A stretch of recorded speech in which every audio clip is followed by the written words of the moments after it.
Hey guys, and welcome back to this weekly series where I spread some rumours from the camera rumour mill. Let's jump in.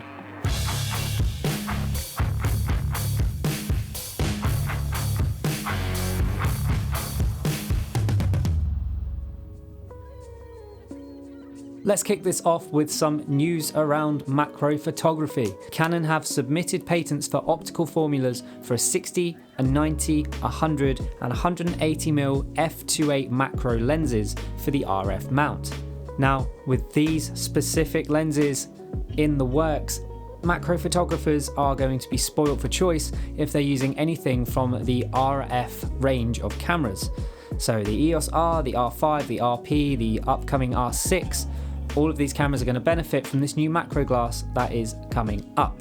Now, if this macro glass is anything to be compared to the 100mm macro, the EFL lens, then I think we're going to be expecting a fair few solid portrait lenses as well. Most people that use this 100mm macro lens can get some killer portrait photography out of it as well. So I'm really excited to see if that replicates the same results. I love macro photography and I'm really excited to see all of these lenses be added to the RF lineup, which in my opinion is actually the strongest lineup of glass from any camera manufacturer currently on the market.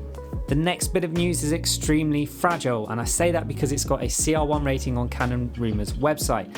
Now this means that it's basically take it with a pinch of salt news, you know, like it could happen, it might not happen. There's no real basis other than hearsay from a few people in the industry. However, we do know that Canon are working on two EOS M cameras, not unlike the Canon M50 over there, which is probably still the best YouTube camera even in 2020. I said it in 2018, I said it in 2019, but the features on that camera are not to be messed around with. It has got a killer loadout for an M series camera for sub £1,000. You know, you can really get some killer results with a camera like that. Now, the two new bodies are rumoured to be an M50 Mark II and a slightly higher end camera.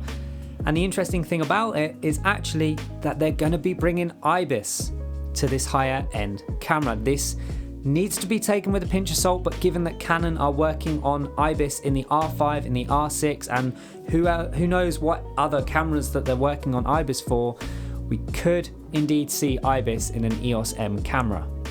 Now, let's not forget they are also looking to develop some more EOS M glass.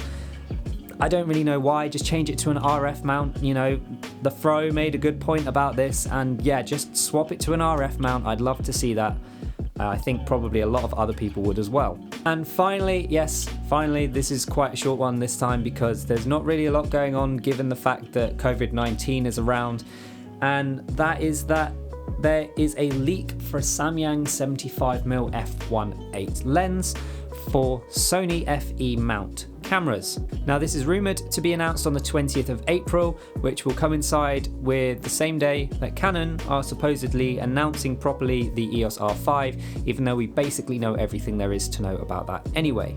I love the fact manufacturers are making so many cheaper lenses for these more expensive mirrorless and DSLR camera. Lenses are the most expensive part and the biggest investment in any photographer or videographer's setup, and nowadays having that cheaper option actually makes it easier to get into the system. Now obviously you compromise on quality and you compromise on some of the features, however the actual ability for photographers to, you know, spend $2,000 on a camera body like the Sony a7 III, you can then get some glass that's slightly cheaper to tide you over until you can actually afford some of like the G Master glass or something like the Sigma glass. Alright, that is it for this week's video. Don't forget to like, get subscribed, light the bell to stay up to date for whenever I release a new video, and until the next one, see ya!